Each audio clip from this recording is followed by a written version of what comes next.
నియోజకవర్గాన్ని అభివృద్ధి పదంలో నడిపిస్తామని హామీ ఇస్తున్నారు గొట్టిపాటి రవికుమార్. రాష్ట్రంలోని నెంబర్ 1 నియోజకవర్గంగా నిలుపుతామన్నారు. గుండ్లకమ్మ ప్రాజెక్టు అభివృద్ధి కొరకు పాటుపడతామన్నారు. టీడీపీ అధికారంలోకి వచ్చిన 100 రోజుల్లోనే అద్దంకి ప్రజల తాగునీటి సమస్యలు తీరుస్తామన్నారు. అద్దంకి నియోజకవర్గాన్ని అభివృద్ధి చేయడానికి 5వసారి కూడా తనని ఎమ్మెల్యేగా గెలిపించాలని కోరుతున్న కూటమి అభ్యర్థి గొట్టిపాటి రవికుమార్తో మా ప్రతినిధి Yamini face to face. Welcome to BRK news. This is Yamini. Addanki కూటమి టీడీపీ అభ్యర్థి గొట్టిపాటి రవికుమార్ ప్రచారం ఎలా జరుగుతోంది, నియోజకవర్గాల్లో ఎలాంటి రెస్పాన్స్ వస్తోంది, ఇలాంటివన్నీ కూడా ఆయన మాటల్లోనే విందాం. నమస్తే అండి. క్యాంపెయినింగ్ ఎలా జరుగుతోంది? అంటే ఆల్రెడీ గతంలో వరుసగా ఇప్పుడు సిట్టింగ్ గా ఉన్నారు అండ్ 2014 లో కూడా ఎమ్మెల్యే మీరే. సో మరి వరుసగా అద్దంకి ఎమ్మెల్యేగా ఉన్నారు. 2014లో పంచాయతీగా ఉన్నటువంటి అద్దంకిని మున్సిపాలిటీ స్టేజ్ కి తీసుకొచ్చింది కూడా మీరే. ఎలాంటి అభివృద్ధి పనులు చేస్తున్నారు? ఇంకా చాలా పెద్ద ఎత్తున సీసీ రోడ్లు వేసాం. దాదాపు డ్రింకింగ్ వాటర్ స్కీమ్ దాదాపు 90 కోట్లు పెట్టి తీసుకొచ్చి అప్పచెప్తే ఈ గడిచిన 5 సంవత్సరాల్లో ఒక 20% పనులు చేసి మిగతా అన్ని వదిలేశారు. తప్పకుండా మళ్ళీ మేము అధికారంలో లేకపోవడం వల్ల కొన్ని కార్యక్రమాలు చేయలేకపోయాం. రేపు మళ్ళీ ఖచ్చితంగా కూటమి అధికారంలోకి వచ్చిన వెంటనే డ్రింకింగ్ వాటర్ మిగతా కార్యక్రమాలన్నీ కూడా పెద్ద ఎత్తున చేస్తాం. అది చూస్తున్నారు కదా, నియోజకవర్గంలో ఎలాంటి క్యాంపెయినింగ్ జరుగుతోందో. గడప గడపకి వెళ్లి అద్దంకి రవికుమార్ గారు ప్రచారం నిర్వహిస్తున్నారు.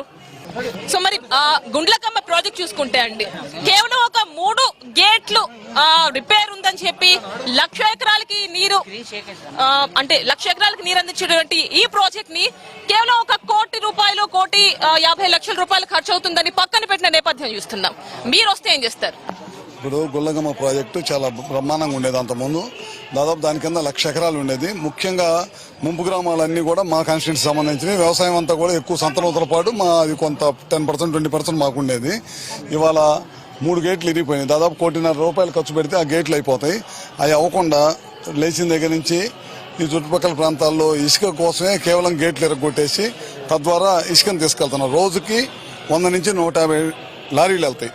ఒక్కో లారీలో 30 నుంచి 40 టన్నులు ఇసుక, దాదాపు నెలకి 450 టన్నులు, 4,500 టన్నులు ఇసుకను తీసుకుని వెళ్తా ఉన్నారు. నాకు తెలిసి ఇప్పటిదాకా గడిచిన 2-3 సంవత్సరాల నుంచి 1,000 కోట్ల రూపాయల పైన ఇసుకని దోపిడీ చేసిన ప్రభుత్వం ఏదైనా ఉందంటే అది జగన్ రెడ్డి గారి ప్రభుత్వం అని చెప్పడంలో ఏమాత్రం లేదు.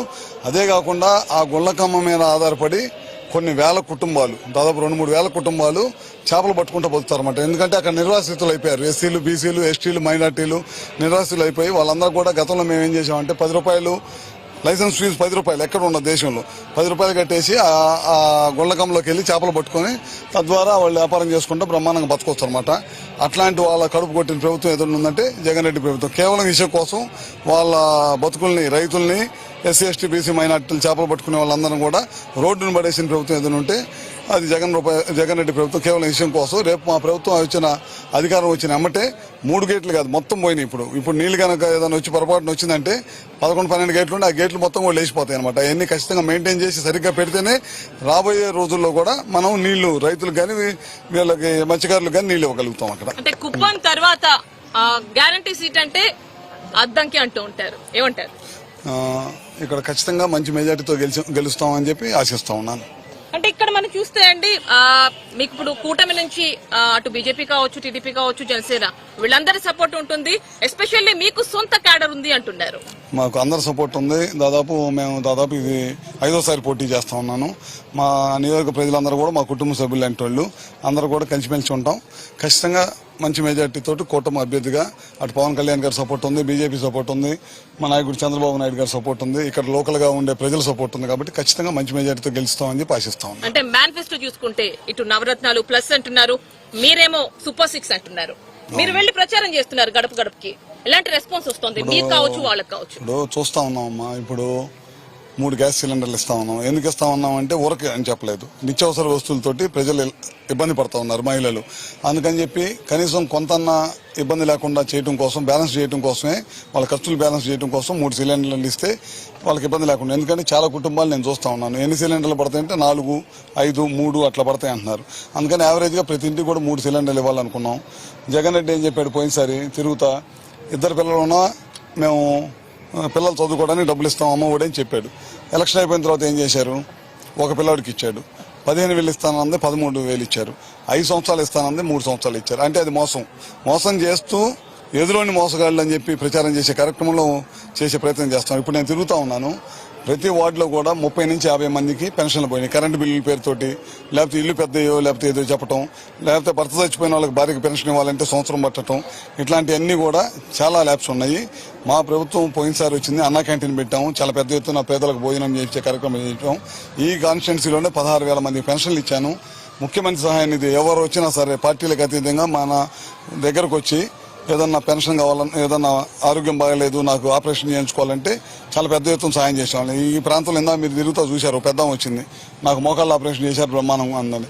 ఇట్లా 330 నుంచి 40 మంది కేవలం మోకాళ్ళ ఆపరేషన్కి 9 కోట్ల రూపాయలు ఖర్చు పెట్టి ఇక్కడ అందరికి చేయించాం. ఇట్లాంటి ఎన్నో కార్యక్రమాలు చేయించాం కాబట్టి ఇక్కడ తిరుగుతుంటే ప్రజల నుంచి అంత ఆదరణ వస్తుంది. అంటే ఇక్కడ చూసుకుంటే నియోజకవర్గంలో తాగు సాగునీటికి ఇబ్బంది ఉంది. మరి గుళ్ళకమ్మ ప్రాజెక్ట్ మీరు అధికారంలోకి వచ్చిన తర్వాత, అంటే కూటమి అధికారంలోకి వచ్చిన తర్వాత 100 రోజుల్లో ఏం చేస్తారు? 100 రోజుల్లో గుళ్ళకమ్మ ప్రాజెక్టుకి గేట్లు బిగిస్తాం. మా గుళ్ళకమ్మ ప్రాజెక్టే కాదు, మా దగ్గర నాగార్జున సాగర్ చివరి భూముల నీళ్ళు అనమాట. మాకు నాగార్జున సాగర్ వాటర్ ఉంటేనే మాకు ఇక్కడ పంటలు పండేది. ఇప్పుడు మీరు ఇందాక అన్నారు, గుళ్ళకమ్మ నీళ్ళు లేకపోవటం వల్ల ఇక్కడ బావి ఓటల్లోకి ఓటొచ్చి దాని ద్వారా మనకి ఇక్కడ అద్దంకి నీళ్ళు వస్తాయి. అది కూడా ఇప్పుడు రాదు. ఎందుకు రాదంటే నీళ్ళు లేవు. నీళ్ళు లేకపోవడం వల్ల మంచి నీళ్ళు ఊరట్లా. గడిచిన వారం నుంచి నల్లగా వాటర్ వచ్చేస్తున్నాయి, మంచినీళ్ళు కూడా. అది కూడా ఒక సమస్యగా ఉంది. మేమేం చేసామంటే 90 కోట్లు పెట్టి డైరెక్ట్ గుళ్ళకమ్మ నుంచి ఇక్కడ పైప్ లైన్ ద్వారా నీళ్ళు తేవాలని చెప్పేసి 90 కోట్లు శాంక్షన్ చేపించి సగం పనులు స్టార్ట్ చేపించిన దాన్ని అక్కడే వదిలేశారు. అట్లానే ఇల్లు కట్టించాం, 1000 మంది పేదలకు ఇల్లు కట్టించాం టిట్కో ద్వారా. 90% పూర్తి చేసి వాళ్ళకి ఇస్తే 10% పూర్తి చేయలేక అక్కడ పడేశారు. 1 కాదు 2 కాదు, ఏ ప్రభుత్వం అయినా ఆ ప్రభుత్వం చేసింది ఇంకో ప్రభుత్వం వచ్చినప్పుడు దాన్ని మూలపడేది, దాన్ని కొనసాగించి కంప్లీట్ చేసింది. ఎప్పుడు కూడా అది ఆనవాయితీ. ఇప్పుడు దాకా దాదాపు ఎందరో ముఖ్యమంత్రులు మారారు, ఎప్పుడు కూడా ఈ ప్రభుత్వం చేసిన కార్యక్రమం ఆ ప్రభుత్వం కొనసాగించకూడదు అనేది ఏమి లేదనమాట. మంచి కార్యక్రమాలు ఎప్పుడు కూడా తీసుకొని కొనసాగిస్తాయి. ఇప్పుడు జగన్ రెడ్డి ప్రభుత్వం ఎక్కడ చంద్రబాబు నాయుడుకి మంచి పేరు వచ్చింది అనే దానికోసం ఆయన్నిటిని కూడా టిట్కో ఇల్లు కట్టించేస్తే ఆపేయటం, రాజధాని కడితే ఆపేయటం, రాజధానిలో మంచి మీటింగ్ హాల్ ఒకటి కడితే దాన్ని పడేపించటం, ఇట్లాంటివన్నీ కూడా కక్షపూరితమైన ఆలోచన ఉంది కాబట్టి వాళ్ళ ప్రజల్లో తిరస్కరిస్తున్నారు. అతను ఫైనల్ గా మీరు గెలిచిన తర్వాత మీ ఫస్ట్ ప్రయారిటీ ఏంటంటే ఏం చేస్తారు? నాకు అన్నీ ఉన్నాయి. మా డ్రింకింగ్ వాటర్ ఇవ్వాలి, ఇక్కడ ఇల్లు ఇవ్వాలి, చాలా పెద్ద ఎత్తున పెన్షన్లు అడుగుతున్నారు, వాళ్ళకి పెన్షన్లు ఇప్పించాలి. నాకు ప్రతిదీ ప్రయారిటీ, ప్రతిదీ ఇంపార్టెంట్, ప్రతిదీ ప్రజలు అడిగే పని, ప్రతి పని నాకు ఇంపార్టెంట్ పని. థ్యాంక్ యూ సో మచ్ అండి, ఆల్ ది బెస్ట్. అది అద్దంకి కూటమి టీడీపీ అభ్యర్థి Gottipati Ravikumar with BRK news. Stay tune to BRK news, Telugu సత్తా. దేశాన్ని విచ్ఛిన్నం చేయాలని